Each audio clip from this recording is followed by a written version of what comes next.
What are the 5 reasons that you won't give up when life catches you on the blind side? When the messenger of misery visits you, what are you going to do? What will keep you in the game when life knocks you to the canvas? Life's going to punch you right in the face. Life's going to fire you over and over again. You're going to be told you're not good enough. Your faith is going to be tested. Your family's going to look you in the eye and say, how do we get health insurance the next month? I don't know, but I know we're going to make it. You know who's going to bail you out? You know who's going to come and rescue you? You know who's going to come and save the day? No one. No one's going to come and do it for you. You're going to have to do it all yourself. See, the Buster Douglas that fought in the last fight was not the Buster Douglas that fought Mike Tyson. See, the Buster Douglas that got knocked down while fighting Mike Tyson had gotten out of an alcohol recovery center. His mother had died. His wife was ill with a terminal illness. He was considered a nothing, a bum. So when he got knocked down, Buster Douglas had a reason to get back up because he said, I'm dedicating this fight to the memory of my mama. Life is hard, man. That's what it's about. Life is a challenge. If you don't work as hard as you can, if you don't sacrifice everything, if you don't get rejected and keep coming back for more, if you don't get your loyalty tested and your faith tested, you don't love that thing if you bail out. So if you fought through all that, that's love.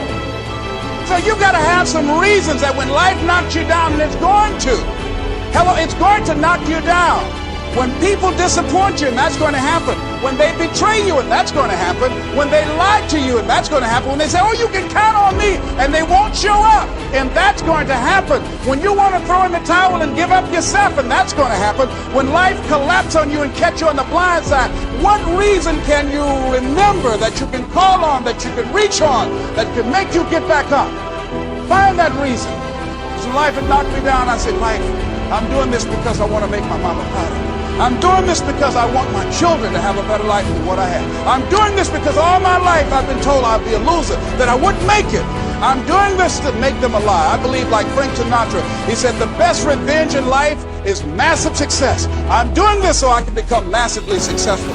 And with that kind of courage, with that kind of affirmation and reason to empower me, I got a saying that when life knocks you down, try and land on your back, because if you can look up, you can get up. Of your sanity is socially distributed. And what I mean by that is, well, let's say that you know how to behave. You're well socialized. You can play with others.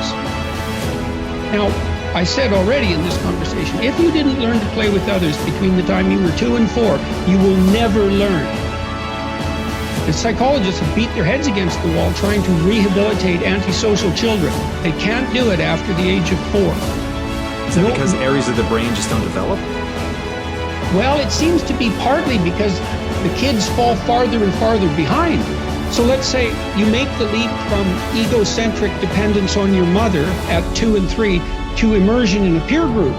Well, then you pick peers that are at your same developmental level, and you chase each other up the developmental ladder.